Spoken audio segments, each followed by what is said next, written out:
How to fix this Apple ID hasn't been used in the iTunes store. Now without any further ado, let's jump straight into the process.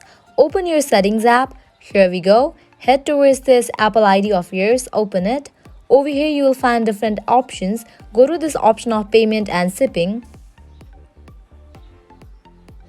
Now here you have to fill up this payment method and billing address. After you do that, you can just tap on done and check it out if your problem is solved or not. If this method doesn't work, then what you can do is refresh your Apple ID. For that, tap on this option of sign out. Type in the password of your Apple ID and then tap on done. And again log in back to your Apple ID and check if your problem is solved or not. If this also doesn't work for you, then what you can do is you can tap on this option of review and go through all the terms and conditions of Apple ID and fulfill them. By applying all of these methods, your problem is surely going to be fixed. This is how you can fix this Apple ID hasn't been used in the iTunes store. This was it.